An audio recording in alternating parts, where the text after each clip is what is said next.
Welcome back, Desert Wayfarers. The only prop that I need right now is directly behind me, and it's the sun.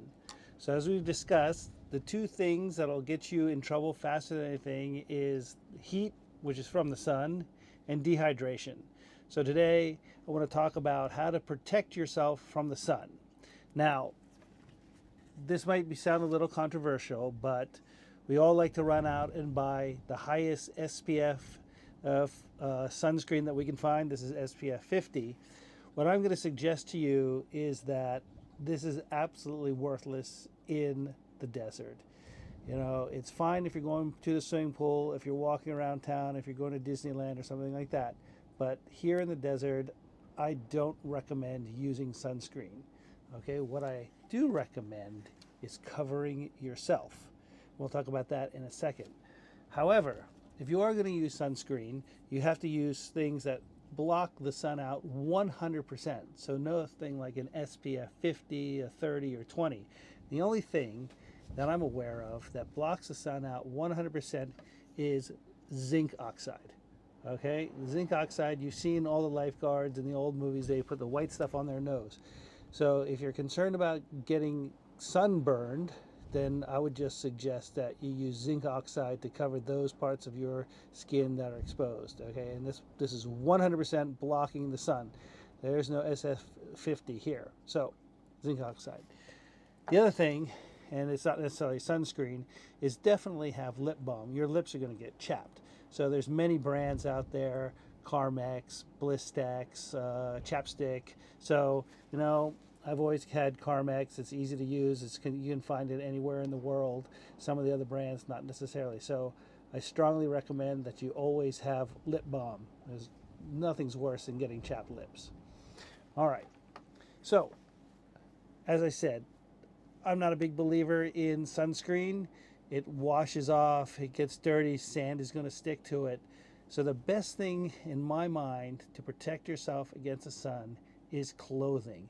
There's lots of different clothing out there that blocks the sun. It's built in. Okay, myself, I'm a big fan of the trekking and fishing shirts. You know, they're lightweight, they absorb your sweat, they dry quickly. There's a lot of companies that make these fishing shirts. Columbia stands out in my mind. American Fish and Tackle, those are always good companies. So I love fishing shirts. Like I say, I think they're the best, one of the best things that, like you can say, a long sleeve fishing shirts. I'm not recommending that you go out into the desert behind me in a short sleeve shirt. You will toast yourself. You will burn yourself. So, and that's the fastest way to end a trip. So long sleeve, long pants if you burn easily on your legs, or at least long shorts, you know, not short shorts for walking around, because there's another reason, we'll talk about this later, is if the wind's whipping, and you might be able to see behind me, the wind is picked up and blowing around here, and when the sand is being blown at you, it's just like, you know, you're being sandblasted and it will rip up your skin. So maybe have a pair of long pants, but definitely long sleeve shirts. On your head, I've addressed this already. You know, baseball caps are great for just walking around for short distances, but when it comes to being out in the sun for hours upon hours upon hours, they just don't cut it, especially for the back of your neck. Now, there are wide brim hats out there. Again, Columbia makes desert hats that have a big flap that goes down your back. Okay, but as I mentioned in a previous video, the best thing for me is the traditional Arab headwear, the shamagh or kafia, depending on where you come from, because you can take this down and wrap it around your face completely to block the sun and the sand. All right. The other thing we need to talk about is your eyes. Now, there's hundreds and hundreds of sunglasses companies out there that make a high quality product. I just happen to like, you know, for adventure, I think that Oakley makes a great sport sunglasses. So usually when I'm out and about, I'm wearing these Holbrooks. They have the darkest lens possible that you can buy. It's a black silver. I've worn these in, well, here behind me in the Uruba Hali. I've worn these in Somalia. I've worn them throughout Africa, and I've worn them in the Sahara. So I like these a lot, and I love the lens. The other thing that if it's really, really windy and I still need to protect myself, I have a pair of glacier glasses. So, and they protect me from the sand getting in from the sides. So these are kind of crazy looking, but I love these, okay? These prevent sand from getting here. Again, the lens is super efficient, blocking out UV rays, and I kind of look cool. So, like these. Then if I'm going to be more stylish, walking around, okay, I certainly always have a pair of Persols, you know, and these are for more of a fashion statement, but they're a good glass, and these happen to be prescription. So, like Persols also, but like I say, sunglasses are a matter of preference.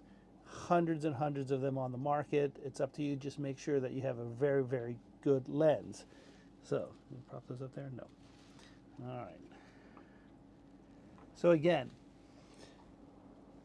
heat, sun, dehydration, these are the things that will ruin your trip, make you miserable. You know, it will injure you, okay? So I recommend that you take the time to get the proper clothing. We'll talk about shoes and footwear at another time because that's another really personal item that people have a lot of choices on, you know, what type of shoe they want to use, whether it's a lightweight trekker or a heavier boot, a high top, a low top. So like I said, that's another topic for another time. So in conclusion, look, at the sun is, and I don't want to say it this way, but the sun is your enemy, and you need to protect yourself against the sun and the heat produced by the sun. And at this time, the best way to do that is, of course, through the use of proper clothing. Again, to recap, I don't recommend using sunscreen. I recommend, you know, if you're going to use zinc oxide on your nose or underneath your eyes for 100% protection. But the best thing is, of course, long sleeve shirts and long pants. So with that, I hope that helps you. Again, if you disagree, if there's a particular item of clothing that you enjoy wearing while you're trekking or out in the desert, please let me know. Like I say, I always want to learn new things also. So thanks for watching. We'll talk to you later.